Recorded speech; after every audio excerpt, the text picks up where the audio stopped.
सेठ आबिद कौन थे? वो सोने के सबसे बड़े स्मगलर कैसे बने? पाकिस्तान के एटम बम के लिए उनकी क्या खिदमत हैं?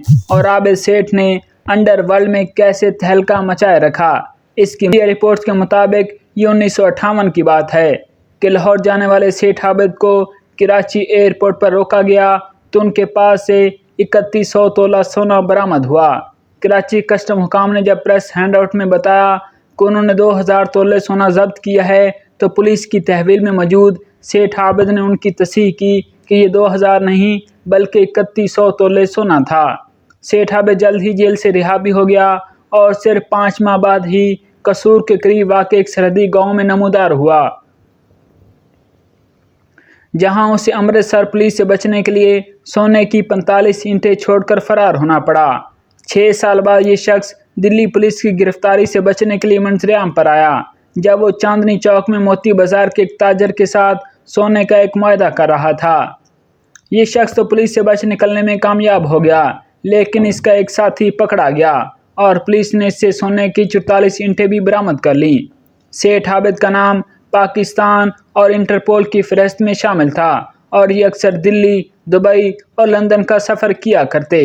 सेठ आबिद को पाकिस्तान में गोल्ड बादशाह की हैसियत से भी जाना जाता है और इनका शुमार इन अमीर तरीन अफराद में भी किया जाता है जिनकी दौलत का निसार सोने की स्मगलिंग पर था। स्मगलिंग के कारोबार में सोने का बादशाह बनने के लिए किसी को भी सरहद के आर पार अपना नेटवर्क कायम करना होते हैं और रियासती शराफिया और सरकारी अफसरान के साथ ताल्लुकात भी कायम करना होते हैं। उसके अलावा मुआशरे में अपना मकाम कायम करने के लिए इखलाकी बुनियादों पर खैर सगाली का एक वसी निज़ाम भी कायम करना पड़ता है। सेठ आबिद का रूज पाकिस्तान और इंडिया की सरहद की तश्कील के साथ ही सामने आया। वो कसूर के सरहदी इलाके में पैदा हुए और वहीं पर पले बढ़े, जहां उनके शेख तिजारती कबीले के मेंबरान हिंदुस्तान की तकसीम से पहले कोलकाता से चमड़े की तिजारत करते थे। सेठ आबिद सन 1950 में उस वक्त कराची मुंतकिल हो गए जबकि उनके वालिद ने कराची के सराफा बाज़ार में सोने और चांदी का कारोबार शुरू किया। कुछ ऐसे ही माहीगीर जो दुबई से कराची सोने की स्मगलिंग करते थे, उनसे मुलाकात के बाद सेठ आबिद ने सोने की स्मगलिंग की दुनिया में कदम रखा। सन 50 की दहाई के इख्तिताम तक उन्होंने एक माहीगीर कासिम भट्टी के साथ मिलकर पाकिस्तान में सोने की स्मगलिंग में अपनी इजारादारी कायम की। सेठ आबिद का शुमार उन स्मगलरों में होता है जो पाकिस्तानी तनाज़र में सोने की स्मगलिंग और स्मगलिंग की मईशत में इंतहाई अहम थे। उनकी ताकत कराची की बंदरगाह, पंजाब की सरहद, हकूमती इंतज़ामिया और सियासी हलकों में तो मौजूद थी ही, लेकिन वो सरहद की दूसरी जानिब और उससे भी आगे बहुत से काम सर अंजाम दे सकते थे। लंदन, दिल्ली और दुबई में अबूरी राब्तों के साथ सेठ आबिद ने 1950 से 1980 के दौरान इंडिया के सोने की स्मगलिंग पर कायम इजारादारी को ख़त्म कर दिया।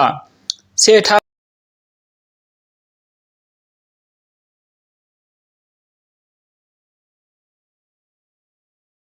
आबिद ये तमाम तर सलाहियतें 1950 की दहाई के अवाखिर तक हासिल कर चुके थे, जब उनका स्मगलिंग का निज़ाम लंदन, दिल्ली और कराची में एजेंट्स की तवज्जो अपनी जानिब मबज़ूल करवाने और पाकिस्तान और इंडिया के माबैन पंजाब के सरहदी इलाकों तक फैल चुका था। इब्तदाई तौर पर यह निज़ाम करीबी रिश्तेदारों के नेटवर्क पर मुश्तमिल था। इनके भाई हाजी अशरफ, जो बहुत फरावानी से अरबी ज़बान बोल सकते थे, दुबई में मुकीम थे, जबकि उनके दामाद गुलाम सरवर अक्सर बेशतर दिल्ली जाते थे और सोने के स्मगलर हरीश लाल से मुलाकात करते थे।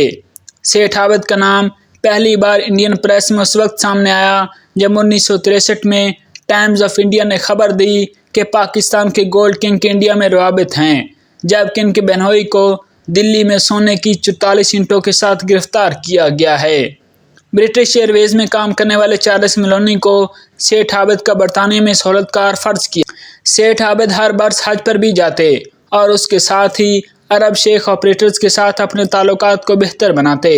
जब इनका स्मगलिंग का कारोबार मज़ीद वसी हुआ तो उन्होंने पंजाब के सरहदी इलाके के देहातों में रहने वाले कुछ एजेंट्स को सोने की स्मगलिंग की फ्रेंचाइज दी, जिनमें नुमाया तौर पर घुरकी, दयाल और अमान कम्युनिटी के लोग शामिल थे। سیٹھ عابد کے درجنوں حریف تھے، لیکن کسی کے پاس بھی ان جیسی صلاحیتیں، روابط اور سرمایہ نہیں تھا۔ ان کے بہت سے حریفوں کے برعکس سیٹھ پر ان کے طویل کیریئر کے دوران کبھی بھی فرد جرم عائد نہیں کی گئی، حالانکہ ان کے خلاف متعدد FIR درج کی گئیں اور لاہور، کراچی، دبئی اور لندن میں سرمایہ کاری اور اثاثوں کی بدولت انہیں پاکستان کے سب سے زیادہ دولت مند ذوالفقار علی بھٹو کی حکومت کے دوران کچھ رکاوٹوں کا سامنا بھی رہا۔ وزیر اعظم بھٹو نے سیٹھ عابد انٹرنیشنل اسمگلنگ کیس کے لیے ایک خصوصی ٹریبیونل قائم کیا۔ اس ٹریبیونل نے درجنوں گواہان کے بیان ریکارڈ کیے، جبکہ متعدد وارننگ کے باوجود سیٹھ عابد ٹریبیونل کے سامنے پیش نہیں ہوئے۔ سیٹھ عابد کی گرفتاری کا معاملہ نہ صرف پاکستانیوں کی روزمرہ کی گفتگو کا حصہ بن گیا، بلکہ بھٹو حکومت کے لیے ریاستی ریٹ کا بھی ایک ٹیسٹ کیس بن گیا۔ کی اجازت دی، جسے 1958 میں کسٹم حکام نے کراچی ایئرپورٹ پر سیٹھ عابد سے اپنی تحویل میں لیا تھا۔ پاکستانی تناظر میں سیٹھ عابد کو بڑے پیمانے پر ایک ایسے شخص کے طور پر جانا جاتا ہے جس نے پاکستان کے جوہری پروگرام کی ترقی میں معاونت کر کے ایک سمگلر کی حیثیت کو شہری لیجنڈ میں منتقل کیا۔ بہرے اور گونگے بچوں کی فلاح و بہبود کے لیے حمزہ فاؤنڈیشن جیسے انسان دوست ادارے قائم کرنے کے علاوہ سیٹھ عابد نے فلاحی اداروں کو مالی اعانت فراہم کی، جس میں لاہور کا شوکت خانم کینسر ہسپتال بھی شامل ہے۔ اگرچہ سیٹھ نے ساری کرکٹر جاوید میانداد کا شارجہ اننگ میں استعمال ہونے والا بلہ اپنے بیٹے کے لیے 5 لاکھ میں خریدا۔ بعد کی زندگی میں اخباروں کی سرخیاں ان کی مجرمانہ کارروائیوں پر نہیں، بلکہ لاہور میں ان کی زیر ملکیت ایئر لائن ہاؤسنگ سوسائٹی میں ان کے بیٹے سیٹھ حافظ ایاز احمد کے قتل کے باعث وہ پھر سے اخبارات کی زینت بنے۔ پاکستان نے کسی بھی ملکی تاریخ کے ابتدائی حصے میں سیٹھ عابد کی طرح غیر قانونی طریقے سے سرمایہ جمع نہیں کیا۔ سمگلر، سونے کا تاجر، سٹاک مارکیٹ ایکسچینجر، انسان دوست اور سب سے بڑھ کر ریل اسٹیٹ کا ایک بہت بڑا نام۔ 1990 کی دہائی تک وہ لاہور کے مختلف مقامات پر وسیع پراپرٹی رکھنے کی برٹش ورجن آئی لینڈ میں منتقل کر دیے تھے۔ سمگلنگ کی دنیا میں ان کے کارناموں کے بارے میں بہت ساری کہانیاں موجود ہیں۔ اخبارات ان کے بارے میں مشہور بیان اور یہاں تک کہ سوشل میڈیا آج بھی سیٹھ عابد کو رومانوی بنا کر پیش کرتا ہے اور ان کے فرار اور گلیمر سے بھری زندگی پر بات کی جاتی ہے۔ جب اخبارات نے انہیں بدنام زمانہ پاکستانی سونے کے بادشاہ اسمگلر کی حیثیت سے پیش کیا تو سیٹھ نے اس کے خلاف احتجاج کیا اور اپنے آپ کو ایسے لوگوں میں سے ایک شخص کے طور پر پیش کیا جس نے سونے کو عام لوگوں کی رسائی تک پہنچایا۔